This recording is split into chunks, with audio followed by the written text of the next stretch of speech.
ਬਿਸਮਿਲ੍ਲਾਹਿਰਰਹਿਮਾਨਿਰਰਹੀਮ ਤੇ अस्सलाम वालेकुम। 8 ਅਗਸਤ ਜੁਮੇਰਾਤ ਦੀ ਸਵੇਰ ਤੇ ਅੱਜ ਦੇ ਪੰਜਾਬੀ ਵੀਲੌਗ 'ਚ ਸੱਜਣਾ ਮਿੱਤਰਾਂ ਭੈਣਾਂ ਭਰਾਵਾਂ ਮਾਵਾਂ ਤੇ ਬਜ਼ੁਰਗਾਂ ਨੂੰ ਜੀ ਆਇਆਂ ਨੂੰ ਤੇ ਚੜ੍ਹਦੇ ਪੰਜਾਬ ਦੇ ਸੱਜਣਾ ਤੇ ਮਿੱਤਰਾਂ ਨੂੰ ਸਤਿ ਸ੍ਰੀ ਅਕਾਲ। ਸਭ ਤੋਂ ਪਹਿਲਾਂ ਚੇਤੇ ਕਰਾਈਏ ਕਿ ਸੋਸ਼ਲ ਮੀਡੀਆ ਫਾਇਰਵਾਲ ਦਾ ਮੂੰਹ ਭੰਨਣ ਵਾਸਤੇ ਇਸ ਚੈਨਲ ਨੂੰ ਸਬਸਕ੍ਰਾਈਬ ਕਰੋ ਜੇ ਹਾਲੀ ਤੱਕ ਨਹੀਂ ਕੀਤਾ। ਵੀਲੌਗ ਵੇਖਣ ਤੋਂ ਬਾਅਦ ਇਹਨੂੰ ਲਾਈਕ ਕਰੋ, ਇਹਦੇ ਤੇ ਕਮੈਂਟ ਕਰੋ ਤੇ ਇਹਦੇ ਲਿੰਕ ਨੂੰ WhatsApp ਤੇ ਸ਼ੇਅਰ ਕਰੋ। ਹੁਣ ਆਉਨੇ ਅੱਜ ਦੀਆਂ ਖਬਰਾਂ ਵਾਲੇ ਪਾਸੇ ਜਿਨ੍ਹਾਂ ਤੇ ਚਾਨਣ ਪਾਉਣਾ ਹੈ, ਪਰ ਉਸ ਤੋਂ ਪਹਿਲਾਂ ਤੁਹਾਨੂੰ ਚੇਤੇ ਕਰਾਈਏ ਔਰ ਤੁਹਾਡੇ ਨਾਲ ਇਹ ਸਾਂਝ ਕਰੀਏ ਕਿ 9 ਅਗਸਤ ਵਾਲੇ ਦਿਨ ਜੁਮੇ ਦਾ ਦਿਹਾੜ ਹੈ। 9 ਅਗਸਤ ਸ਼ਾਮੀ 6 ਵਜੇ ਅਸੀਂ ਨਾਰਵੇ ਦੇ ਸ਼ਹਿਰ ਓਸਲੋ ਦੇ ਵਿੱਚ, ਬਲਕਿ ਓਸਲੋ ਦੀ ਪਾਰਲੀਮੈਂਟ ਦੇ ਸਾਹਮਣੇ ਸ਼ਾਮੀ 6 ਵਜੇ ਇੱਕ ਅਸੀਂ ਮੁਜ਼ਾਹਰਾ ਕਰਨਾ।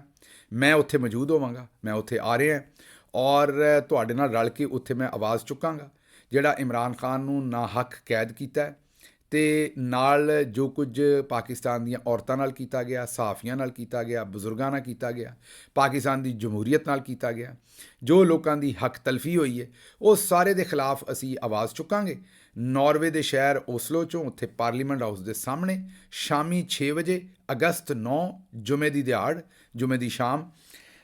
ਕਈ ਵਾਰੀ ਤੁਸੀਂ ਸਮਝਦੇ ਹੋ ਕਿ ਇਹ ਜਿਹੜੇ ਮੁਲਕ ਤੋਂ ਬਾਹਰ ਪ੍ਰੋਟੈਸਟ ਹੋ ਰਹੇ ਨੇ ਇਹਦਾ ਤਾਂ ਕੋਈ ਅਸਰ ਨਹੀਂ ਪੈਂਦਾ, ਐਵੇਂ ਟਾਈਮ ਜ਼ਾਇਆ ਕਰਦੇ ਹੋ। ਅਕਸਰ ਤੁਹਾਡੇ 'ਚੋਂ ਕਈ ਲੋਕ ਤੁਹਾਨੂੰ ਇਹ ਕਹਿੰਦੇ ਨੇ, ਬਲਕਿ ਕਈ ਬੜੇ ਸਿਆਣੇ ਬੰਦੇ ਪਾਕਿਸਤਾਨ ਤਹਿਰੀਕ ਇਨਸਾਫ ਦੇ ਵੀ ਬਾਹਰ ਬੰਦੇ ਇਹ ਸਮਝਦੇ ਨੇ, ਮੇਰੇ ਨਾਲ ਕਈ ਵਾਰੀ ਇਹ ਗੱਲ ਕਰਦੇ ਨੇ ਤੇ ਮੈਂ ਉਹਨਾਂ ਕੋਲੋਂ ਦੋ ਹੀ ਗੱਲਾਂ ਪੁੱਛਦਾ ਕਿ ਇਸ ਵੇਲੇ ਜਦੋਂ DG ISPR ਸਾਹਿਬ ਪ੍ਰੈਸ ਕਾਨਫਰੰਸ ਕਰਦੇ ਨੇ ਤੇ ਉਹ ਤਾਨੇ ਕਿਹੜੀਆਂ ਸ਼ਾਮਾਂ ਦੇ ਮਾਰਦੇ ਨੇ? ਦੋ ਸ਼ਾਮਾਂ ਦੇ। ਇੱਕ ਕਿ ਸੋਸ਼ਲ ਮੀਡੀਆ ਦੇ ਉੱਤੇ ਡਿਜੀਟਲ ਦਹਿਸ਼ਤਗਰਦ ਨੇ ਜਿਹੜੇ ਦਹਿਸ਼ਤਗਰਦੀ ਕਰਨ ਡਏ ਨੇ, ਅਤੇ ਦੂਜਾ ਹੈ ਬਾਹਰ ਮੁਲਕਾਂ ਦੇ ਵਿੱਚ ਕੋਈ ਪਾਰਲੀਮੈਂਟ ਦੇ ਸਾਹਮਣੇ ਤੇ ਕੋਈ ਐਮਬੈਸੀ ਦੇ ਸਾਹਮਣੇ ਇਹ ਜਿਹੜੇ ਇhtਜਾਜ ਕਰਨ ਡਏ ਨੇ ਬੰਦੇ, ਇਹ ਬੜਾ ਕੰਮ ਖਰਾਬ ਕਰਨ ਡਏ ਨੇ। ਅਤੇ ਦੋ ਹੀ ਸ਼ਾਮਾਂ ਦੀ ਪੀੜ ਹੋਣ ਡਈ ਹੈ, ਦੋ ਹੀ ਸ਼ਾਮਾਂ ਦਾ ਸਿਆਪਾ ਹੈ ਚੌਧਰੀ ਸਾਹਿਬ ਨੂੰ, ਇੱਕ ਸੋਸ਼ਲ ਮੀਡੀਆ ਦਾ ਅਤੇ ਦੂਜਾ ਜਿਹੜਾ ਸਮੁੰਦਰ ਪਾਰ ਪਾਕਿਸਤਾਨੀ ਥਾਂ ਥਾਂ 'ਤੇ ਆਵਾਜ਼ ਚੁੱਕਦੇ ਨੇ। ਇਹ ਉਹ ਸ਼ੈ ਹੁੰਦੀ ਹੈ ਜਿਹਦਾ ਤੁਹਾਨੂੰ ਫੌਰੀ ਤੌਰ 'ਤੇ ਨਤੀਜਾ ਨਹੀਂ ਲੱਭਦਾ। ਇਹ ਉਹ ਸਿਆਣੇ ਆਂਦੇ ਨੇ ਨਾ ਕਿ ਔਲੇ ਦਾ ਖਾਧਾ ਜਿਹੜਾ ਉਹ ਦੇਰ ਨਾਲ ਪਤਾ ਲੱਗਦਾ। ਇਹ ਉਸੇ ਤਰੀਕੇ ਦੇ ਨਾਲ ਇਹ ਸਿਆਣੇ ਦੀ ਕਈ ਗੱਲ ਦਾ ਵੀ ਦੇਰ ਨਾਲ ਹੀ ਪਤਾ ਲੱਗਦਾ, ਅਤੇ ਇੰਝ ਹੀ ਕੀਤੇ ਹੋਏ ਇhtਜਾਜ ਦਾ ਜਿਹੜਾ ਫਾਇਦਾ ਹੈ ਨਾ ਉਹ ਵੀ ਤੁਹਾਨੂੰ ਚਿਰ ਨਾਲ ਪਤਾ ਲੱਗੇਗਾ। ਮੈਂ ਬਹਰਹਾਲ ਤੁਹਾਨੂੰ ਇਹ ਦੱਸ ਸਕਣਾ ਕਿ ਸੋਸ਼ਲ ਮੀਡੀਆ 'ਤੇ ਲਾਈ ਹੋਈ ਤੁਹਾਡੀ ਕੋਈ ਵੀ ਪੋਸਟ ਅਤੇ ਮੁਲਕ ਤੋਂ ਬਾਹਰ ਕੀਤਾ ਹੋਇਆ ਇhtਜਾਜ 'ਚ ਭਾਵੇਂ ਹੋਣ 20 ਬੰਦੇ ਅਤੇ ਭਾਵੇਂ ਹੋਵੇ 500 ਬੰਦਾ ਇhtਜਾਜ ਹੋਵੇ, ਜ਼ਾਹਿਰ ਹੈ ਜਿੱਡੇ ਜ਼ਿਆਦਾ ਲੋਕ ਹੋਣਗੇ ਉੱਡਾ ਉਹਦਾ ਇੰਪੈਕਟ ਜ਼ਿਆਦਾ ਹੋਏਗਾ। ਹਰ ਇhtਜਾਜ ਦਾ ਜਿਹੜਾ ਇੰਪੈਕਟ ਹੁੰਦਾ ਅਤੇ ਬੜਾ ਤਗੜਾ ਇੰਪੈਕਟ ਹੁੰਦਾ ਅਤੇ ਬਹੁਤ ਜ਼ਿਆਦਾ ਉਹਦੇ ਨਾਲ ਜਿਹੜੀ ਹੈ ਉਹ ਪੀੜ ਹੁੰਦੀ ਹੈ ਹੋਣ ਵਾਲਿਆਂ ਨੂੰ। ਇਸ ਲਈ ਅਗਰ ਤੁਸੀਂ ਓਸਲੋ ਦੇ ਲਾਗੇ 'ਚ ਆ ਗਏ ਹੋ, ਨਾਰਵੇ ਦੇ ਲਾਗੇ 'ਚ ਆ ਗਏ ਹੋ, ਤਸ਼ਰੀਫ ਲਿਆ ਸਕਦੇ ਹੋ ਅਤੇ ਜ਼ਰੂਰ ਸਾਂਝ ਕਰੋ ਸਾਡੇ ਨਾਲ, ਸਾਡੇ ਮੋਢੇ ਨਾਲ ਮੋਢਾ ਰਲਾ ਕੇ ਉੱਥੇ ਆਵਾਜ਼ ਚੁੱਕੋ ਅਤੇ ਇਮਰਾਨ ਖਾਨ ਦੇ ਹੱਕ 'ਚ ਗੱਲ ਕਰੋ। ਇਮਰਾਨ ਖਾਨ ਤੁਹਾਡੀ ਜੰਗ ਲੜ ਰਿਹਾ, ਕੋਈ ਆਪਣੀ ਜੰਗ ਨਹੀਂ ਲੜ ਰਿਹਾ, ਤੁਹਾਡਾ ਵੀ ਫਰਜ਼ ਹੈ। ਇਸ ਲਈ ਟਾਈਮ ਵੀ ਇਹੋ ਜਿਹਾ ਰੱਖਿਆ ਹੈ ਕਿ ਤੁਸੀਂ ਆਪਣੇ ਦਫ਼ਤਰ ਤੋਂ ਵਿਹਲੇ ਹੋ ਜਾਓ। ਜੁਮੇ ਵਾਲੇ ਦਿਨ ਸ਼ਾਮੀ 6 ਵਜੇ ਓਸਲੋ ਦੇ ਵਿੱਚ, ਓਸਲੋ ਨਾਰਵੇ ਦੇ ਵਿੱਚ ਪਾਰਲੀਮੈਂਟ ਹਾਊਸ ਦੇ ਸਾਹਮਣੇ ਤੁਹਾਡੇ ਨਾਲ ਜਨਾਬ ਉੱਥੇ ਮੁਲਾਕਾਤ ਹੋਏਗੀ ਅਤੇ ਕੱਲ੍ਹ ਆਓ ਅਤੇ ਸਾਡੇ ਨਾਲ ਆਪਣੀ ਸਾਂਝ ਕਰੋ। ਅੱਛਾ ਜੀ, ਹੁਣ ਉਹਨੇ ਅੱਜ ਦੀਆਂ ਗੱਲਾਂ ਬਾਤਾਂ ਵਾਲੇ ਪਾਸੇ ਜਿਨ੍ਹਾਂ 'ਤੇ ਪਹਿਲੀ ਖਬਰ 'ਤੇ ਚਾਨਣ ਪਾਉਣਾ। ਤੁਹਾਨੂੰ ਪਤਾ ਹੈ ਕਿ ਪਾਕਿਸਤਾਨ ਦੇ ਵਿੱਚ ਵੀ ਕੁਝ ਲੋਕ ਨੇ ਜਿਹੜੇ ਮਾਹਿਰ ਸਮਝੇ ਜਾਂਦੇ ਨੇ, ਇਸ ਵੇਲੇ ਉਹਨਾਂ ਦੀ ਤੂਤੀ ਬੋਲਦੀ ਹੈ, ਕੋਈ ਉਹਨਾਂ ਦਾ ਨਾਂ ਨਹੀਂ ਲੈਣ ਨੂੰ ਤਿਆਰ। ਕੋਈ ਆਂਦਾ ਹੈ ਜੀ ਇਹਨਾਂ ਦਾ ਨਾਂ ਲਿਆ ਅਤੇ ਇਹਨਾਂ ਖਾ ਜਾਣਾ ਹੈ, ਬੰਦੇ ਖਾ ਜਾਂਦੇ ਨੇ, ਅੱਗ ਕੱਢਦੇ ਨੇ ਮੂੰਹ 'ਚੋਂ। ਇਹੋ ਜਿਹੇ ਜਵਾਨ ਇੱਥੇ ਸਾਡੇ ਕੋਲ ਵੀ ਆਏ ਨੇ, ਬੰਦੇ ਚੁੱਕ ਲੈਂਦੇ ਨੇ, ਉਹਨਾਂ ਨੂੰ ਮਾਰਦੇ ਕੁੱਟਦੇ ਨੇ, ਤਸ਼ੱਦਦ ਕਰਦੇ ਨੇ, ਲੋਕਾਂ ਦੇ ਅਜ਼ੀਜ਼ਾਂ ਨੂੰ ਅਗਵਾ ਕਰ ਲੈਂਦੇ ਨੇ। ਕੋਈ ਬੰਦਾ ਉਹਨਾਂ ਦੇ ਸਾਹਮਣੇ ਖਲੋਣ ਵਾਲਾ ਨਹੀਂ। ਇੰਜ ਦੇ ਹੀ ਇੱਕ ਸਾਹਿਬ ਸਨ, ਉਹਨਾਂ ਦਾ ਨਾਂ ਸੀ ਜਨਰਲ ਜ਼ਿਆ। ਹਾਂਜੀ, ਇਹ ਸਾਡੇ ਵਾਲੇ ਮਰਹੂਮ ਜਨਰਲ ਜ਼ਿਆ ਉਲ ਹਕ ਸਾਹਿਬ ਦੀ ਗੱਲ ਨਹੀਂ ਕਰਨ ਡਏ, ਇਹ ਹਾਲੀਆ ਮੌਜੂਦਾ ਜਨਰਲ ਜ਼ਿਆ ਸਾਹਿਬ ਜਿਹੜੇ ਮੇਜਰ ਜਨਰਲ ਨੇ ਔਰ ਜਨਰਲ ਸਨ, ਹੁਣ ਤੇ ਜਬਰੀ ਰਿਟਾਇਰ ਹੋ ਗਏ ਨੇ। ਇਹ ਮੇਜਰ ਜਨਰਲ ਜ਼ਿਆ ਸਾਹਿਬ ਜਿਹੜੇ ਸਨ ਇਹ ਸ਼ੇਖ ਹਸੀਨਾ ਦੇ ਰਾਈਟ ਹੈਂਡ ਸਨ ਅਤੇ ਉਹਨਾਂ ਦੇ ਕਹਿਣ ਦੇ ਉੱਤੇ, ਉਹਨਾਂ ਦੀ ਖੁਆਇਸ਼ ਦੇ ਉੱਤੇ ਲੋਕਾਂ ਨੂੰ ਚੁੱਕਦੇ ਸਨ, ਅਗਵਾ ਕਰਦੇ ਸਨ, ਉਹਨਾਂ 'ਤੇ ਤਸ਼ੱਦਦ ਕਰਦੇ ਸਨ ਅਤੇ ਉਹਨਾਂ ਦੀ ਬੰਬ ਕੱਢ ਕੇ ਰੱਖ ਦਿੰਦੇ ਸਨ। ਅਤੇ ਉਹ ਜ਼ਾਹਿਰ ਹੈ ਉਹਨਾਂ ਦੇ ਮੁਖਾਲਫੀਨ ਦੇ ਉੱਤੇ ਝੂਠੇ ਪਰਚੇ ਅਤੇ ਅਗਵਾ ਅਤੇ ਤਬਾਹੀ ਉਹਨਾਂ ਦੀ ਮਚਾ ਕੇ ਰੱਖ ਦਿੱਤੀ ਇਹ ਜਨਰਲ ਜ਼ਿਆ ਬੰਗਲਾਦੇਸ਼ੀ ਸਾਹਿਬ ਨੇ।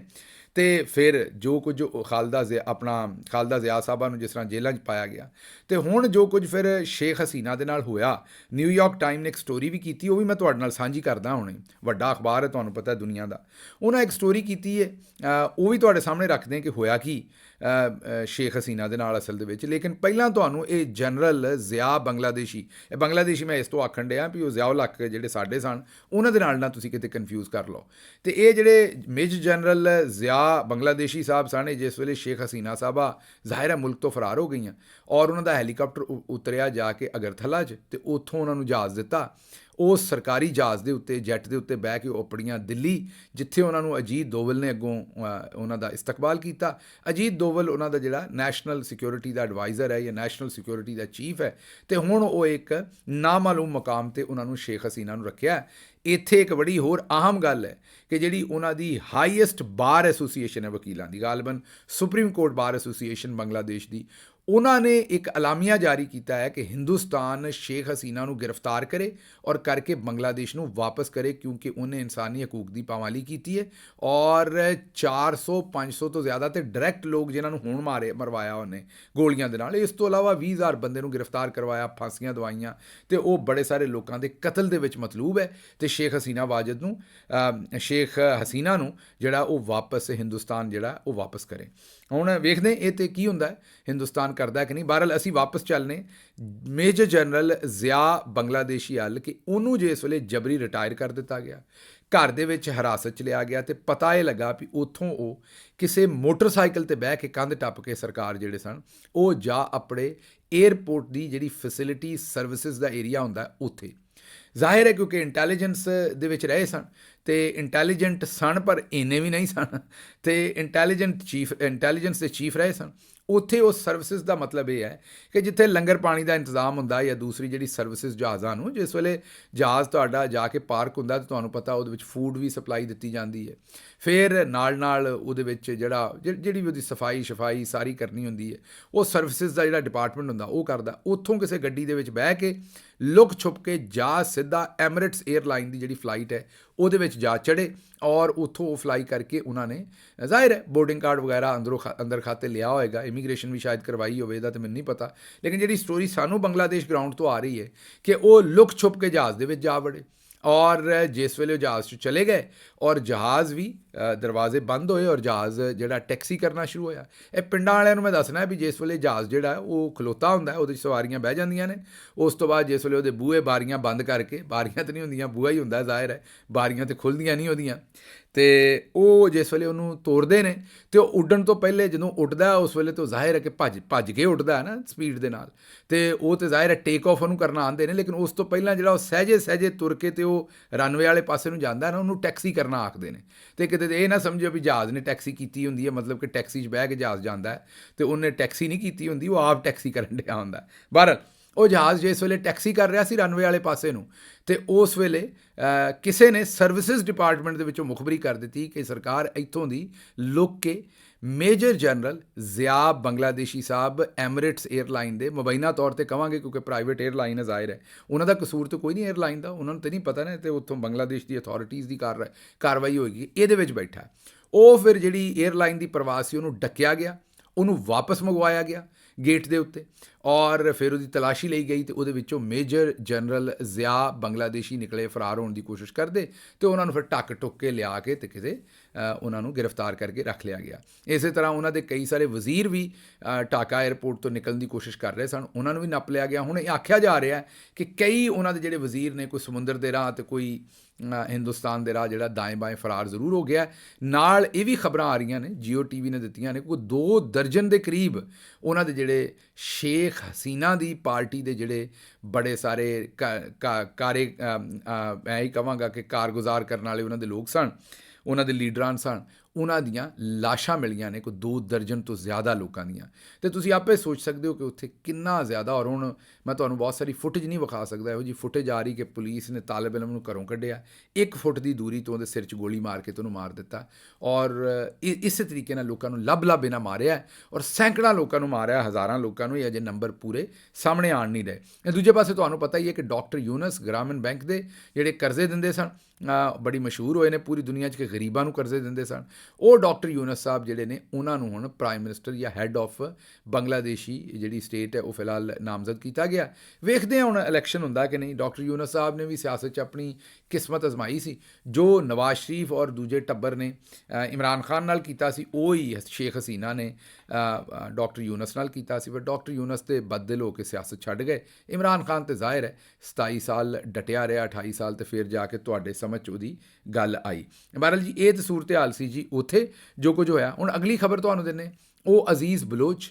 ਜੀ ਹਾਂ, ਤੁਹਾਨੂੰ ਚੇਤੇ ਕਰੋ ਕਿ ਇਹ ਜਿਹੜਾ ਅਜ਼ੀਜ਼ ਬਲੋਚ ਸੀ ਇਹ ਜਿਸ ਵੇਲੇ ਇਹਨੂੰ ਪਕੜਿਆ ਸੀ ਤੇ ਸਾਡੀ ਇੰਟੈਲੀਜੈਂਸ ਏਜੰਸੀਜ਼ ਕਿਹੜੇ ਨੰਬਰ 1 ਹੈ ਨਾ ਜੀ ਅਸੀਂ, ਤੇ ਅਸੀਂ ਉਸ ਵੇਲੇ ਨੰਬਰ 1 ਕਿਸਮ ਦੇ ਕਲੇਮ ਕੀਤੇ ਸਨ ਕਿ ਇਹਦੇ ਕੋਲ ਇਰਾਨੀ ਪਾਸਪੋਰਟ ਨਿਕਲ ਆਇਆ, ਇਹਦੇ ਕਤਲ 'ਚ ਮੁਲੱਵਸ ਹੈ, ਉਹਦੇ ਕਤਲ 'ਚ ਮੁਲੱਵਸ ਹੈ, ਇਹ ਕੀਤਾ ਤੇ ਉਹ ਕੀਤਾ। ਤੇ ਹੁਣ ਜਨਾਬ ਵਾਲਾ ਅਦਾਲਤ ਦੇ ਵਿੱਚ ਕੋਈ ਸਬੂਤ ਨਹੀਂ ਦਿੱਤਾ ਜਾ ਸਕਿਆ। ਇਸ ਲਈ ਅਜ਼ੀਜ਼ ਬਲੋਚ ਜਿਹੜਾ ਉਹਨੂੰ ਅਦਾਲਤ ਨੇ ਸਬੂਤ ਨਾ ਹੋਣ ਦੀ ਵਜ੍ਹਾ ਤੋਂ ਉਹਨਾਂ ਨੂੰ ਕਰ ਦਿੱਤਾ ਰਿਹਾ। ਤੇ ਹੁਣ ਅਸੀਂ ਨੰਬਰ 1 ਜਿਹੜੇ ਹੈਗੇ ਸੀ ਜਾਂ ਨਹੀਂ ਹੈਗੇ ਸੀ ਇਹ ਮੈਨੂੰ ਨਹੀਂ ਪਤਾ। ਬਹਰਹਾਲ ਉਹ ਅਜ਼ੀਜ਼ ਬਲੋਚ ਸਾਹਿਬ ਜਿਹੜੇ ਨੇ ਉਹ ਹੁਣ ਇਸ ਵੇਲੇ ਰਿਹਾ ਹੋ ਗਏ ਨੇ ਅਦਾਲਤ 'ਚੋਂ। ਔਰ ਜਿਹੜੇ ਅਸੀਂ ਲੰਮੇ ਕਲਾਬੇ ਮਿਲਾਏ ਸਨ ਵੀ ਅਸੀਂ ਇਹ ਕਰ ਦੇਣਾ ਤੇ ਉਹ ਕਰ ਦੇਣਾ, ਉਹ ਸਾਰੀਆਂ ਗੱਲਾਂ ਜ਼ੀਰੋ ਹੋ ਗਈਆਂ। ਇਹੀ ਕੰਮ ਅਸੀਂ ਅਲਤਾਫ ਹੁਸੈਨ ਨਾਲ ਵੀ ਕੀਤਾ ਸੀ ਜਿਸ ਵੇਲੇ ਅਸੀਂ ਬਣਾਈ ਸੀ MQM ਪਾਕਿਸਤਾਨ ਉਹਦੇ ਕੋਲ ਅਲੱਗਾ ਕੀਤੀ ਸੀ ਤੇ ਆਖਿਆ ਸੀ ਕਿ ਜੀ ਅਲਤਾਫ ਹੁਸੈਨ ਨੂੰ ਤੇ ਅਸੀਂ ਹੁਣ ਤੁੰਨ ਕੇ ਰੱਖ ਦੇਣਾ। ਅਲਤਾਫ ਹੁਸੈਨ ਵੀ ਪਿਛਲੇ ਦਿਨਾਂ UK ਦੇ ਵਿੱਚ ਜਿਹੜਾ ਉਹ ਮੁਕੱਦਮਾ ਜਿੱਤ ਗਿਆ ਔਰ ਜਿੱਤਣ ਤੋਂ ਬਾਅਦ ਅਲਤਾਫ ਹੁਸੈਨ ਨੇ ਕੋਸ਼ਿਸ਼ ਕੀਤੀ ਕਿ ਉਹਨੂੰ ਜਿਹੜੀ 10 ਮਿਲੀਅਨ ਪਾਉਂਡ ਦੀ ਉਹਦੀ ਪ੍ਰਾਪਰਟੀ ਉਹਦੇ ਕੋਲੋਂ ਲੈ ਕੇ ਤੇ MQM ਪਾਕਿਸਤਾਨ ਨੂੰ ਦੇਣ ਲੱਗੇ ਸਨ, ਉਹ ਵੀ ਉਹਨੂੰ ਵਾਪਸ ਮਿਲ ਗਈ। ਮਤਲਬ ਕਿ ਅਲਤਾਫ ਹੁਸੈਨ ਤਕਰੀਬਨ ਸਾਰੇ ਕੇਸ ਜਿੱਤ ਗਿਆ, ਉਹਦੀ ਹੁਣ ਕਾਟੋ ਫੁੱਲਾਂ 'ਤੇ ਹੈ ਤੇ ਜਿਹੜੇ ਸਾਨੂੰ ਗੱਲਾਂ ਬਾਤਾਂ ਸੁਣਾਈਆਂ ਗਈਆਂ ਸਨ ਉਹ ਸਿਫਰੋ ਸਿਫਰੀ ਰਹੀਆਂ ਨੇ। ਅੱਛਾ ਜੀ, ਅਗਲੀ ਖਬਰ ਤੁਹਾਨੂੰ ਥਾਈਲੈਂਡ ਤੋਂ ਦਿਆਂਗੇ। ਥਾਈਲੈਂਡ ਦੇ ਵਿੱਚ ਵੀ ਬੰਗਲਾਦੇਸ਼ ਵਰਗੇ ਹਾਲਾਤ ਹੋਣ ਵਾਲੇ ਨੇ। ਉੱਥੇ ਵੀ ਜਿਹੜੀ ਰਜੀਮ ਹੈ ਕਰੰਟ, ਉਹਨੇ ਅਪੋਜੀਸ਼ਨ 'ਤੇ ਪਾਬੰਦੀ ਲਾਈ ਹੈ। ਉੱਥੇ ਵੀ ਕੰਮ ਜਿਹੜਾ ਜ਼ਰਾ ਭਖ ਰਿਹਾ ਅਤੇ ਲੱਗ ਹੀ ਰਿਹਾ ਵੀ ਅਗਲੇ ਦਿਨਾਂ ਦੇ ਵਿੱਚ ਉਹ ਵੀ ਡਾਂਗੋ ਡਾਂਗ ਹੋਣ ਵਾਲੇ ਨੇ। ਅਤੇ ਕਹਿਣ ਦਾ ਮਤਲਬ ਇਹ ਕਿ ਉੱਥੇ ਵੀ ਕੰਮ ਜਿਹੜਾ ਉਹ ਭਖਣ ਵਾਲਾ ਹੈ। ਬਹਰਹਾਲ ਦੇਖਦੇ ਹਾਂ ਕਿ ਥਾਈਲੈਂਡ ਦੇ ਵਿੱਚ ਇਹ ਮਾਮਲਾਤ ਕਿਸ ਤਰ੍ਹਾਂ ਚੱਲਦੇ ਨੇ, ਲੇਕਿਨ ਫਿਲਹਾਲ ਤਾਂ ਉੱਥੇ ਵੀ ਕੰਮ ਜਿਹੜਾ ਜੀ ਉਹ ਬਹੁਤ ਤੇਜ਼ ਹੈ। ਅੱਛਾ ਜੀ, ਅੱਗੋਂ ਇੱਕ ਨਵਾਂ ਵਜ਼ੀਰ ਆਜ਼ਮ ਦਾ ਕੈਂਡੀਡੇਟ ਆ ਗਿਆ ਮਾਰਕੀਟ ਦੇ ਵਿੱਚ। ਬੰਦੇ ਨੂੰ ਤਾਂ ਮੈਂ ਜਾਣਦਾ ਨਹੀਂ ਕੌਣ, ਲੇਕਿਨ ਇਹ ਖਾਤੂਨ ਜਿਹੜੀਆਂ ਨੇ ਇਹਨਾਂ ਦਾ ਨਾਂ ਦਾਨੀਆ ਸ਼ਾਹ ਹੈ।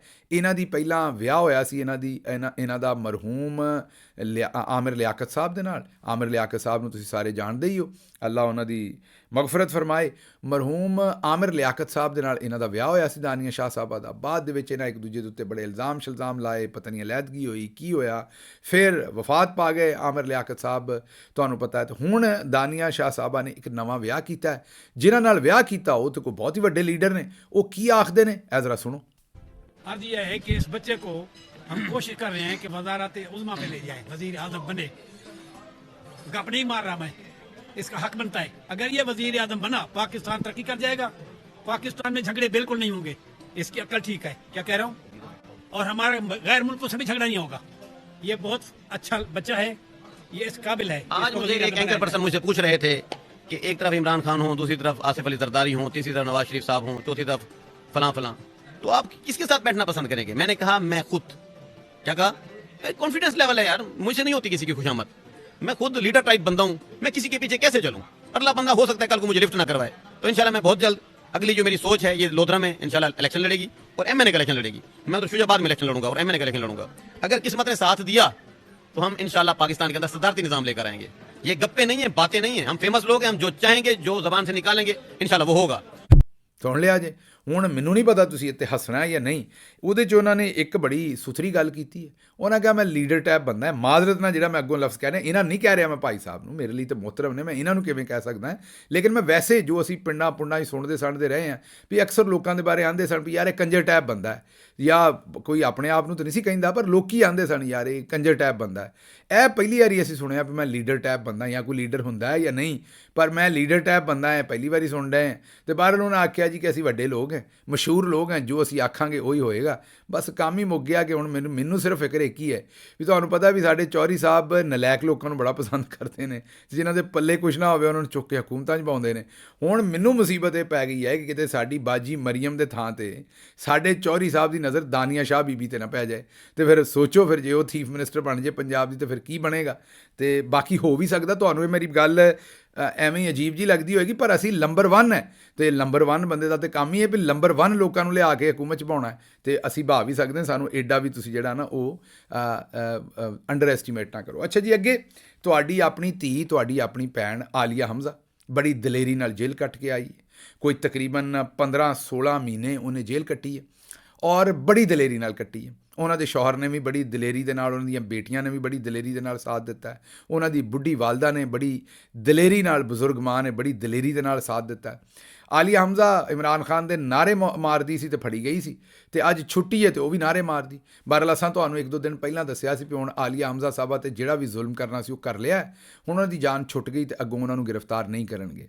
ਇਹੀ ਅਸਾਂ ਤੁਹਾਨੂੰ ਸਨਮ ਜਾਵੇਦ ਸਾਹਿਬਾ ਦੇ ਰਿਹਾਈ ਤੋਂ ਪਹਿਲਾਂ ਦੱਸਿਆ ਸੀ, ਤੇ ਹੁਣੇ ਹੀ ਦੱਸਦੇ ਤੁਹਾਨੂੰ ਕਿ ਇਨਸ਼ਾਅੱਲਾ ਜਲਦੀ ਡਾਕਟਰ ਯਾਸਮੀਨ ਰਾਸ਼ਦ ਸਾਹਿਬਾ ਵੀ ਬੜੀ ਛੇਤੀ ਤੁਸੀਂ ਵੇਖੋਗੇ ਵੀ ਉਹਨਾਂ ਦੀ ਵੀ ਰਿਹਾਈ ਹੋ ਜਾਏਗੀ, ਤੇ ਫਿਰ ਉਹਨਾਂ ਨੂੰ ਵੀ ਗ੍ਰਿਫਤਾਰ ਨਹੀਂ ਕੀਤਾ ਜਾਏਗਾ, ਲੇਕਿਨ ਉਹਨਾਂ ਦੀ ਰਿਹਾਈ 'ਚ ਹੋ ਸਕਦਾ ਥੋੜ੍ਹਾ ਜਿਹਾ ਵੇਲਾ ਲੱਗ ਜਾਏ, ਕੋਈ 2-4 ਹਫ਼ਤੇ, ਲੇਕਿਨ ਇਨਸ਼ਾਅੱਲਾ ਉਹ ਵੀ ਹੁਣ ਰਿਹਾ ਹੋ ਜਾਣਗੇ। ਹੁਣ ਅਗਲੀ ਗੱਲ ਜਿਹੜੀ ਇੱਥੇ ਅਸੀਂ ਕਹਿਣੀ ਹੈ ਜਾਂਦਿਆਂ ਕਿ ਆਲੀਆ ਹਮਜ਼ਾ ਜਿਹੜੀ ਹੈ ਉਹ ਇੱਕ ਮਿਡਲ ਕਲਾਸ ਤੋਂ ਪੜ੍ਹੀ ਲਿਖੀ ਖਾਤੂਨ ਹੈ, ਔਰ ਜਿਸ ਦਲੇਰੀ ਨਾਲ ਜੇਲ੍ਹ ਕੱਟ ਆਈ ਹੈ ਉਹ ਹੁਣ ਇੱਕ ਸਿਆਸਤ ਦਾ ਚਮਕਦਾ ਸਿਤਾਰਾ ਹੈ, ਔਰ ਇਨਸ਼ਾਅੱਲਾ ਆਉਣ ਵਾਲੇ ਵਕਤ ਦੇ ਵਿੱਚ ਉਹ ਪਾਕਿਸਤਾਨ ਤਹਿਰੀਕ ਇਨਸਾਫ ਦੀ ਸਿਆਸਤ ਨੂੰ ਅੱਗੇ ਲੈ ਕੇ ਜਾਏਗੀ। ਅੱਛਾ ਜੀ, ਹੁਣ ਅਗਲੀ ਖਬਰ ਉਮਰ ਸਰਫਰਾਜ਼ ਚੀਮਾ ਸਾਹਿਬ ਦੀ ਹੈ। ਤੁਹਾਨੂੰ ਪਤਾ ਉਹਨਾਂ ਦੀ ਇੱਕ ਬਾਂਹ ਜਿਹੜੀ ਮਰਨ ਡਈ ਹੈ। ਬਾਂਹ ਮਰਨੀ ਦਾ ਮਤਲਬ ਇਹ ਹੀ ਹੁੰਦਾ ਹੈ ਕਿ ਜਿਸ ਵੇਲੇ ਸ਼ੋਲਡਰ ਸਟਿਫ ਹੋ ਜਾਏ, ਅੰਗਰੇਜ਼ੀ ਚਾਹੁੰਦੇ ਨੇ, ਹੁਣ ਪੰਜਾਬੀ 'ਚ ਅਸੀਂ ਆਨੇ ਬਾਂਹ ਮਰਨ ਡਈ, ਉਹ ਉਹਨਾਂ ਦਾ ਸ਼ੋਲਡਰ ਸਟਿਫ ਹੈ, ਹਿਲਦਾ ਜੁਲਦਾ ਨਹੀਂ ਹੈ, ਦਰਦ ਹੁੰਦੀ ਹੈ, ਕੱਪੜੇ ਵੀ ਨਹੀਂ ਪਾ ਸਕਦੇ। ਕਈ ਵਾਰੀ ਜੱਜ ਨੂੰ ਕਹਿ ਚੁੱਕੇ ਨੇ, ਕਈ ਵਾਰੀ ਜੱਜ ਦੇ ਅਹਿਕਾਮਾਤ ਤੇ 1-2 ਵਾਰੀ ਹਸਪਤਾਲ ਵੀ ਖੜਿਆ, ਜਿਹੜੇ ਉੱਥੇ ਸਰਜਨ ਨੇ ਉਹਨਾਂ ਆਖਿਆ ਫੌਰੀ ਤੌਰ ਤੇ ਇਹਨਾਂ ਦੀ ਸਰਜਰੀ ਹੋਣ ਦੀ ਲੋੜ ਹੈ, ਲੇਕਿਨ ਪੰਜਾਬ ਹਕੂਮਤ ਉਹਨਾਂ ਦੀ ਸਰਜਰੀ ਨਹੀਂ ਕਰਵਾਉਣ ਦੀ ਕਿ ਟੁੱਟ ਜਾਣਗੇ, ਇਹ ਮਾਫੀ ਮੰਗ ਲੈਣਗੇ। ਉਮਰ ਚੀਮਾ ਨੇ ਗਿਲਾ ਕੀਤਾ ਹੈ ਕਿ ਉਹਨਾਂ ਦੇ ਨਾਲ ਇਹ ਬਹੁਤ ਹੀ ਜਿਹੜਾ ਸਲੂਕ ਹੈ ਭੈੜਾ ਹੈ ਪੰਜਾਬ ਹਕੂਮਤ ਕਰਨ ਲਈ। ਮੇਰਾ ਨਹੀਂ ਖਿਆਲ ਕਿ ਪੰਜਾਬ ਹਕੂਮਤ ਕਰਨ ਲਈ, ਮੇਰੇ ਖਿਆਲ ਜ਼ਾਹਿਰ ਹੈ ਉਹ ਤੇ ਬਿਆਨ ਦੇਣ ਦਾ ਹੱਕ ਰੱਖਦੇ ਨੇ, ਜੇਲ੍ਹ 'ਚ ਨੇ, ਉਹਨਾਂ ਦੀ ਇੰਨੀ ਬੜੀ ਗੱਲ ਹੈ ਕਿ ਜਿਸ ਤਰੀਕੇ ਨਾਲ ਉਹਨਾਂ ਜੇਲ੍ਹ ਕੱਟ ਛੱਡੀ ਹੈ ਬਹਾਦਰੀ ਨਾਲ ਔਰ ਵਫਾਦਾਰੀ ਨਾਲ, ਲੇਕਿਨ ਕਰਨ ਤੇ ਸਾਰਾ ਕੁਝ ਚੌਧਰੀ ਸਾਹਿਬ ਹੀ ਡਏ ਨੇ। ਤੇ ਅੱਛਾ ਜੀ, ਅਗਲੀ ਖਬਰ ਜਿਹੜੀ ਤੁਹਾਡੇ ਸਾਹਮਣੇ ਰੱਖਣੀ ਉਹ ਸ਼ੇਖ ਹਸੀਨਾ ਦੇ ਫਰਾਰ ਦੇ ਉੱਤੇ ਇਮਰਾਨ ਖਾਨ ਸਾਹਿਬ ਕੁਝ ਗੱਲਾਂ ਕੀਤੀਆਂ ਨੇ। ਇੱਕ ਤੇ ਉਹਨਾਂ ਸ਼ੇਖ ਹਸੀਨਾ ਦੇ ਫਰਾਰ ਤੇ ਗੱਲ ਕੀਤੀ ਕਿ ਮੇਰਾ, ਨਵਾਜ਼ ਸ਼ਰੀਫ ਦਾ, ਆਸਿਫ ਜ਼ਰਦਾਰੀ ਦਾ, ਸ਼ਹਿਬਾਜ਼ ਸ਼ਰੀਫ ਦਾ ਨਾਂ ਜਿਹੜਾ ECL 'ਚ ਪਾ ਦਿਓ। ਉਹਨਾਂ ਆਖਿਆ ਮੇਰਾ ਵੀ ਪਾ ਦਿਓ ਬੇਸ਼ੱਕ। ਉਹਨਾਂ ਆਖਿਆ ਪਾਕਿਸਤਾਨ 'ਚ ਵੀ ਬਲੋਚਿਸਤਾਨ ਆਪਣਾ ਬੰਗਲਾਦੇਸ਼ ਵਾਲੇ ਹਾਲਾਤ ਹੋਣੇ ਨੇ, ਔਰ ਜਿਵੇਂ ਸ਼ੇਖ ਹਸੀਨਾ ਉੱਥੋਂ ਫਰਾਰ ਹੋਈ, ਇਹਨਾਂ ਵੀ ਹੋਣ ਦੀ ਕੋਸ਼ਿਸ਼ ਕਰਨੀ ਹੈ। ਇਹਨਾਂ ਨੂੰ ਡੱਕਣ ਵਾਸਤੇ ਹੁਣੇ ਹੀ ਇਹਨਾਂ ਦਾ ਨਾਂ ਜਿਹੜਾ ECL 'ਚ ਪਾ ਦਿਓ ਤਾਂ ਕਿ ਇਹਨਾਂ ਨੂੰ ਅਸੀਂ ਡੱਕ ਸਕੀਏ। ਨਾਲ ਇਮਰਾਨ ਖਾਨ ਸਾਹਿਬ ਨੇ ਵੀ ਆਖਿਆ ਕਿ 9 ਮਈ ਅਸੀਂ ਕੀਤਾ ਨਹੀਂ ਤੇ ਮਾਫੀ ਕਾਹਦੀ ਮੰਗੀਏ, ਗ੍ਰਿਫਤਾਰ ਤੇ ਮੈਨੂੰ ਕੀਤਾ ਤੁਸੀਂ, ਔਰ ਜਿਸ ਭੈੜੇ ਤਰੀਕੇ ਨਾਲ ਰੇਂਜਰ ਨੇ ਉੱਥੇ ਗ੍ਰਿਫਤਾਰ ਕੀਤਾ, ਜਿਹਨੂੰ ਇਸ ਸੁਪਰੀਮ ਕੋਰਟ ਨੇ ਗੈਰ ਕਾਨੂੰਨੀ ਵੀ ਆਖ ਦਿੱਤਾ, ਤੇ ਮਾਫੀ ਤੇ ਤੁਸੀਂ ਮੰਗਣੀ ਹੈ। ਹਾਂ, ਜੇ ਸਾਡੇ ਕੋਲੋਂ ਮਾਫੀ ਮੰਗਵਾਉਣਾ ਚਾਹੁੰਦੇ ਹੋ ਤੇ ਉਹਦੀ ਸ਼ਰਤ ਹੈ ਕਿ CCTV ਫੁਟੇਜ ਸਾਹਮਣੇ ਲਿਆਓ, ਪਹਿਲਾਂ ਵਿਖਾਓ ਕਿ ਸਾਡਾ ਕਸੂਰ ਹੈ। ਜੇ ਸਾਡਾ ਕਸੂਰ ਸਾਬਤ ਕਰ ਦਿਓਗੇ ਤੇ ਮੈਂ ਮਾਫੀ ਮੰਗ ਲਾਂਗਾ। ਇੰਝ ਹੀ ਤੁਸੀਂ ਆਪੇ ਹੀ ਜੱਜ ਬਣ ਕੇ ਤੇ ਸਾਡੇ ਉੱਤੇ ਮੁਸੱਲਤ ਨਾ ਕਰੋ, ਮਾਫੀ ਤੁਸੀਂ ਮੰਗਣੀ ਹੈ, ਕਸੂਰ ਤੁਹਾਡਾ ਹੈ। ਵਾਜ਼ੇ ਕਰ ਦਿੱਤਾ ਇਮਰਾਨ ਖਾਨ ਨੇ। ਅੱਛਾ ਜੀ, ਬਿਜਲੀ ਦੇ ਭਾਰੀ ਬਿੱਲਾਂ ਤੇ ਲੋਕ ਆਪਣੀਆਂ ਜਾਨਾਂ ਲੈ ਰਹੇ ਨੇ। ਹਰ ਰੋਜ਼ ਹੀ ਮੈਂ ਤੁਹਾਡੇ ਸਾਹਮਣੇ ਰਿਪੋਰਟ ਕਰਦਾ, ਹੁਣ ਤੇ ਮੈਨੂੰ ਵੀ ਸ਼ਰਮਿੰਦਗੀ ਹੁੰਦੀ ਹੈ। ਅਲੀਪੁਰ ਚੱਠਾ ਦੇ ਰਿਹਾਇਸ਼ੀ ਨੇ ਦਿਲ ਬਰਦਾਸ਼ਤਾ ਹੋ ਕੇ ਨਹਿਰ 'ਚ ਛਾਲ ਮਾਰ ਦਿੱਤੀ। ਪੀਰਮਲ ਦੇ ਰਿਹਾਇਸ਼ੀ ਨੇ ਜ਼ਹਿਰੀਲੀਆਂ ਗੋਲੀਆਂ ਖਾ ਕੇ ਆਪਣੀ ਜਾਨ ਲੈ ਲਈ, ਤੇ ਅੰਬ ਦੀ ਰੇਹੜੀ ਲਾਉਣ ਵਾਲੇ 5 ਬੱਚਿਆਂ ਦੇ ਬਾਪ ਨੇ ਵੀ ਆਪਣੀ ਜ਼ਿੰਦਗੀ ਖਤਮ ਕਰ ਲਈ। ਤੇ ਇਸੇ ਤਰੀਕੇ ਦੇ ਨਾਲ 2 ਭਰਾਵਾਂ ਨੇ ਇੱਕ ਦੂਜੇ ਨਾਲ ਲੜ ਕੇ ਤੇ ਕਤਲ ਕਰ ਛੱਡਿਆ। ਤੇ ਇਹ ਤਾਜ਼ਾ ਇੱਕ ਤੇ ਭਰਾ ਦੀ ਪਹਿਲਾਂ ਤੁਹਾਨੂੰ ਖਬਰ ਦਿੱਤੀ ਸੀ ਨਾ ਚੰਦ ਦਿਨ ਪਹਿਲੇ, ਹੁਣ ਕੱਲ੍ਹ ਦੀ ਖਬਰ ਦੇਣ ਦਾ ਇੱਕ ਹੋਰ ਭਰਾ ਨੇ ਦੂਜੇ ਭਰਾ ਨੂੰ ਮਾਰ ਲਿਆ। ਤੇ ਇਹ ਰੋਜ਼ ਹੁਣ 4-4 5-5 ਜਿਹੜੇ ਲੋਕ ਨੇ ਉਹ ਆਪਣੀਆਂ ਜ਼ਿੰਦਗੀਆਂ ਖਤਮ ਕਰ ਰਹੇ ਨੇ ਜਾਂ ਕਿਸੇ ਹੋਰ ਦੀ ਜ਼ਿੰਦਗੀ ਲੈ ਰਹੇ ਨੇ। ਵਜ੍ਹਾ ਕੀ ਹੈ ਕਿ ਇਸ ਵੇਲੇ ਗਰਮੀ ਬੜੀ ਹੈ, ਲੋਕਾਂ ਕੋਲੋਂ ਆਪ ਤੇ ਸ਼ਾਇਦ ਬਰਦਾਸ਼ਤ ਕਰ ਲੈਣ, ਆਪਣੇ ਬੱਚੇ ਬਿਲਕਦੇ ਨਹੀਂ ਵੇਖ ਸਕਦੇ, ਬਿਜਲੀ ਦੇ ਬਿੱਲ ਇੰਨੇ ਨੇ ਕਿ ਜਮ੍ਹਾਂ ਨਹੀਂ ਕਰਵਾਉਣ ਪਾ ਰਹੇ, ਤੇ ਬਸ ਫਿਰ ਤੇ ਮੇਰੀ ਤੁਹਾਡੇ ਕੋਲੋਂ ਮਿੰਨਤ ਇਹੀ ਹੈ ਵੀ ਜਾਨਾਂ ਨਾ ਲਵੋ ਆਪਣੀਆਂ, ਤੁਹਾਡੀਆਂ ਜਾਨਾਂ ਕੀਮਤੀ ਨੇ, ਕੋਈ ਨਾ ਕੋਈ ਹੱਲ ਇਹਦਾ ਰੱਬ ਕੱਢੇਗਾ। ਥੋੜ੍ਹਾ ਜਿਹਾ ਮੈਨੂੰ ਪਤਾ ਹੈ ਆਖਣਾ ਸੌਖਾ ਹੈ, ਲੇਕਿਨ ਬਹਰਹਾਲ ਫਿਰ ਵੀ ਜਾਨ ਲੈਣਾ ਇਹਦਾ ਜਿਹੜਾ ਉਹ ਹੱਲ ਇਹਦਾ ਨਹੀਂ ਹੈਗਾ। ਇਸ ਲਈ ਮਿਹਰਬਾਨੀ ਕਰਕੇ ਥੋੜ੍ਹਾ ਜਿਹਾ ਹੌਸਲੇ ਨਾਲ ਕੰਮ ਲੈਣਾ। ਅੱਛਾ ਜੀ, ਅਗਲੀ ਖਬਰ ਜਿਹੜੀ ਹੈ ਉਹ ਇੱਕ ਸਰਵੇ ਕੀਤਾ ਗਿਆ ਔਰ ਉਹਦੇ 'ਚ ਇਹ ਦੱਸਿਆ ਗਿਆ ਕਿ 74% ਪਾਕਿਸਤਾਨੀ ਜਿਹੜੇ ਨੇ ਉਹ ਆਪਣੇ ਬੁਨਿਆਦੀ ਖਰਚੇ ਪੂਰੇ ਨਹੀਂ ਕਰ ਪਾ ਰਹੇ, ਉਹਨਾਂ ਨੂੰ ਮੁਸ਼ਕਿਲ ਹੋ ਰਹੀ। ਕਿੰਨੇ ਜੀ? ਇਹ ਦੋਹਰੇ ਸੁਣੋ, 74% Pakistanis are unable to meet their expenses. ਮਤਲਬ ਕਿ ਇਹ 40% ਪਾਕਿਸਤਾਨੀ ਤੇ ਗੁਰਬਤ ਦੀ ਲਕੀਰ ਦੇ ਲਾਗੇ ਚਾਗੇ ਨੇ ਨਾ, ਮੀਨ ਉਸ ਤੋਂ ਥੱਲੇ ਨੇ। ਤੇ ਇਹ ਜਿਹੜੇ ਉੱਤੇ 34% ਜਿਨ੍ਹਾਂ ਨੂੰ ਅਸੀਂ ਸਫੇਦ ਪੋਸ਼ ਆਨੇ, ਖਾਂਦੇ ਪੀਂਦੇ ਆਨੇ, ਉਹਨਾਂ ਦੇ ਵਿੱਚੋਂ ਵੀ ਹੁਣ 40% ਉਧਰ ਨਿਕਲ ਗਏ ਨਾ, ਉਤਲੇ 34% ਜਿਨ੍ਹਾਂ ਨੂੰ ਅਸੀਂ ਚੰਗੇ ਭਲੇ ਆਨੇ, ਉਹਨਾਂ ਦੇ ਕੋਲੋਂ ਵੀ ਹੁਣ ਘਰ ਦੇ ਖਰਚੇ ਪੂਰੇ ਨਹੀਂ ਹੋਣ ਡੇ। ਇਹ ਨਵਾਂ ਸਰਵੇ ਜੇ, ਇਹ ਹਾਲਾਤ ਜਿਹੜੇ ਨੇ ਉਹ ਬਣੇ ਖਲੋਤੇ ਨੇ।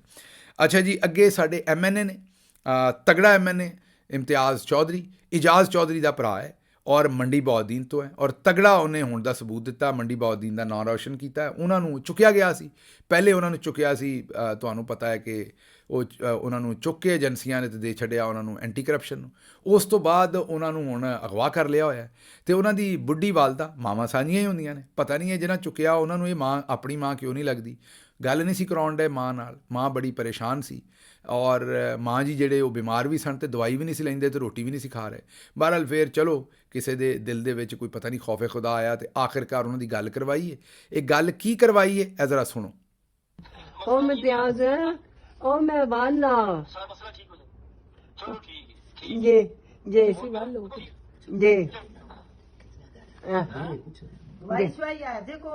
दवाई है ये जी जी आज सब कुछ है भाई, कोई फिक्र नहीं कर।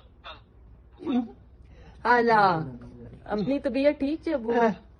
बिल्कुल ठीक ठाक सब खैरियत है। ते अम्मा जी ठीक है ना? बिल्कुल कोई जी जी अबू ठीक ठाक है बस। ओ मैं प्याज ओ मैं प्याज ओ तुसी ठीक हो ते ठीक हो मैं अल्लाह भलावे करवान वालियां दा अल्लाह पंजीम दे रहन, अल्लाह तन्नू भी जिंदगी दे, अल्लाह तंदुरुस्ती दे, अल्लाह मेहर करे। अम्मा जी इंशाल्लाह कल मैं थाने आ जाना, फिर कल होगी मुलाकात इंशाल्लाह, कोई मसला नहीं। शुक्र अल्हम्दुलिल्लाह, शुक्र अल्हम्दुलिल्लाह।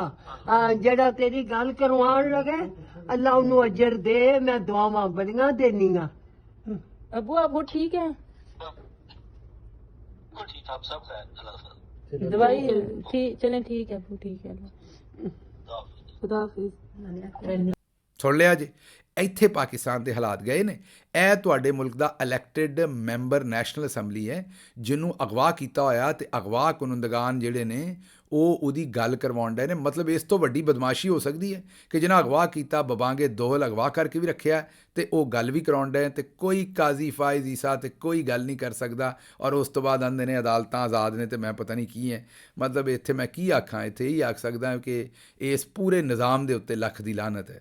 ਅੱਛਾ ਜੀ, ਅਗਲੀ ਖਬਰ ਜਿਹੜੀ ਹੈ ਉਹ ਤੁਹਾਡੇ ਚਿੱਠੀ ਪੱਤਰ ਨੇ। ਤਾਲਿਬ ਹੁਸੈਨ ਸਾਹਿਬ ਦੀ ਅਸੀਂ ਗੱਲ ਕਰਾਂਗੇ। ਉਹਨਾਂ ਨੇ ਕਿਹਾ ਉਸਤਾਦ ਦਾਮਨ ਨੇ ਐਸ ਕਰਕੇ ਹੀ ਆਖਿਆ ਸੀ ਕਿ ਪਾਕਿਸਤਾਨ 'ਚ ਮੌਜਾਂ ਹੀ ਮੌਜਾਂ, ਪਰ ਅੱਜ ਕੱਲ੍ਹ ਜਿੱਧਰ ਵੀ ਵੇਖੋ ਉੱਥੇ ਫੌਜਾਂ ਹੀ ਫੌਜਾਂ। ਮੈਨੂੰ ਨਹੀਂ ਪਤਾ ਜੀ ਉਸਤਾਦ ਦਾਮਨ ਨੇ ਆਖਿਆ ਸੀ ਕਿ ਨਹੀਂ, ਪਰ ਤੁਸੀਂ ਆਖਣ ਡਏ ਹੋ ਤੇ ਮੈਂ ਇਹ ਤੁਹਾਡਾ ਕਮੈਂਟ ਪੜ੍ਹ ਦਿੱਤਾ। ਲੇਕਿਨ ਗੱਲ ਤੁਹਾਡੀ ਠੀਕ ਹੈ ਕਿ ਕੋਈ ਜਗ੍ਹਾ ਰਹਿ ਨਾ ਜਾਏ ਜਿੱਥੇ ਫੌਜੀ ਮੁਲਾਜ਼ਮ ਨਾ ਰੱਖਿਆ ਹੋਵੇ। ਉਹ ਭਾਈ ਜੀ ਫੌਜੀ ਨੂੰ ਰੱਖ ਦੇਣ ਤੇ ਖੈਰ ਹੈ, ਫੌਜੀ ਵਿਚਾਰਾ ਤੇ ਥੋੜ੍ਹੀ ਜਿਹੀ ਪੈਨਸ਼ਨ ਹੁੰਦੀ, ਉਹਨੂੰ ਕਿਹੜਾ ਪਲਾਜ਼ੇ ਲੱਭਦੇ ਨੇ ਤੇ ਉਹਨੂੰ ਕਿਹੜਾ ਕਮਰਸ਼ੀਅਲ ਪਲਾਟ ਲੱਭਦੇ ਨੇ। ਜਿਹੜੇ ਫੌਜੀ ਵਿਚਾਰੇ ਛੋਟੇ ਅਫਸਰਾਨ ਰਿਟਾਇਰ ਹੁੰਦੇ ਨੇ ਕਰਨਲ ਤੱਕ, ਉਹਨਾਂ ਨੂੰ ਤਾਂ ਜ਼ਰੂਰ ਨੌਕਰੀਆਂ ਲੱਭਣੀਆਂ ਚਾਹੀਦੀਆਂ ਨੇ, ਬ੍ਰਿਗੇਡੀਅਰ ਤੱਕ ਵੀ।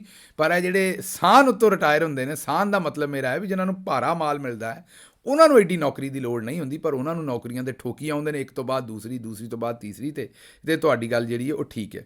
ਅੱਛਾ ਜੀ, ਅਰਸਲਾਨ ਸਾਹਿਬ ਕਹਿੰਦੇ ਨੇ ਕਿ ਅੱਲਾ ਜਿਹੜਾ ਹੈ, ਅੱਲਾ ਪਾਕ ਹਰ ਚੀਜ਼ 'ਤੇ ਕਾਦਰ ਨੇ। ਮੇਰੀ ਦੁਆ ਹੈ ਕਿ ਜਿਸ ਨੇ ਵੀ ਪਾਕਿਸਤਾਨ ਨੂੰ ਲੁੱਟਿਆ ਉਹਨੂੰ ਇਬਰਤ ਦਾ ਨਿਸ਼ਾਨ ਬਣਾ ਦੇ ਤੇ ਪਾਕਿਸਤਾਨ ਦੇ ਹੁਕਮਰਾਨਾਂ ਨੂੰ ਅੱਲਾ ਐਸਾ ਹੁਕਮਰਾਨ ਅਤਾ ਕਰੇ ਕਿ ਜਿਹੜਾ ਆਵਾਮ ਨਾਲ ਮੁਖਲਸ ਹੋਵੇ। ਇਹ ਗੱਲ ਭਾਈ ਜੀ ਠੀਕ ਹੈ, ਰੱਬ ਨੇ ਤੇ ਕਰਨਾ, ਪਰ ਅਸੀਂ ਵੀ ਕੁਝ ਕਰਨਾ ਬੰਗਲਾਦੇਸ਼ ਵਾਲਿਆਂ ਤਰ੍ਹਾਂ। ਅਸੀਂ ਵੀ ਫਰਜ਼ ਪੂਰਾ ਕਰਨਾ, ਅਸੀਂ ਵੀ ਬਾਹਰ ਨਿਕਲਣਾ। ਅੱਛਾ ਜੀ, ਅੱਗੇ ਮੁਹੰਮਦ ਇਜਾਜ਼ ਸਾਹਿਬ ਆਉਂਦੇ ਨੇ ਕਿ ਅੱਲਾ ਨਾ ਕਰੇ ਮੁਲਕ ਪਾਕਿਸਤਾਨ 'ਚ ਕੋਈ ਨਾ ਖੁਸ਼ਗਵਾਰ ਵਾਕਿਆ ਹੋਵੇ। ਇਸ ਲਈ ਜ਼ਿੰਮੇਦਾਰਾਂ ਨੂੰ ਚਾਹੀਦਾ ਹੈ ਕਿ ਆਵਾਮ ਦੀਆਂ ਮੰਗਾਂ ਦੇ ਮੁਤਾਬਕ ਆਪਣਾ ਕਿਰਦਾਰ ਅਦਾ ਕਰਨ। ਅੱਲਾ ਪਾਕ ਇਸ ਮੁਲਕ ਨੂੰ ਅੱਲਾ ਪਾਕ ਸਾਨੂੰ ਸਾਰਿਆਂ ਨੂੰ ਰਾਹ ਰਾਸਤੇ ਚੱਲਣ ਦੀ ਤੌਫੀਕ ਦੇਵੇ। ਗੱਲ ਤੇ ਹੀ ਚੰਗੀ ਹੈ, ਕਿਉਂਕਿ ਅਗਰ ਜੋ ਕੁਝ ਅਸੀਂ ਕਰਨ ਡਏ ਅਸੀਂ ਕਰਦੇ ਰਹੇ ਤਾਂ ਫਿਰ ਬੰਗਲਾਦੇਸ਼ ਵਾਲੇ ਹਾਲਾਤ ਇੱਥੇ ਵੀ ਹੋ ਜਾਣੇ, ਕਿਸੇ ਕੋਲੋਂ ਡੱਕੇ ਨਹੀਂ ਜਾਣੇ। ਅੱਛਾ ਜੀ, ਅੱਗੇ ਜ਼ੁਬੈਰ ਅਹਿਮਦ ਸਾਹਿਬ ਕਹਿੰਦੇ ਨੇ ਗਿੱਲ ਸਾਹਿਬ ਇਹ ਪਾਣੀ ਵਾਲੀ ਜਿਹੜੀ ਤੁਸੀਂ ਗੱਲ ਕੀਤੀ ਬੜੀ ਚੰਗੀ ਕੀਤੀ ਹੈ।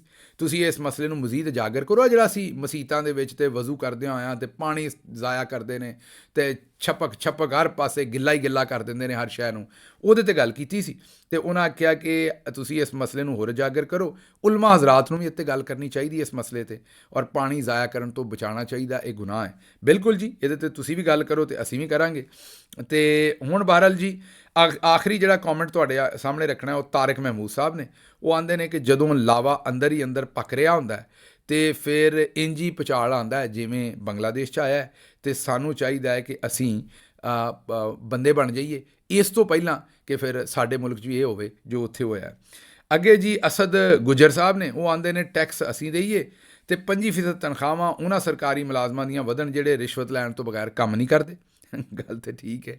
ਤੇ ਉਹ ਬਹਰਹਾਲ ਇਹ ਤੁਹਾਡੇ ਕਮੈਂਟ ਸਨ ਜੀ, ਚਿੱਠੀ ਪੱਤਰ ਸਨ। ਮੈਨੂੰ ਦਿਓ ਹੁਣ ਇੱਥੋਂ ਇਜਾਜ਼ਤ ਤੇ ਰੱਬ ਰੱਖ।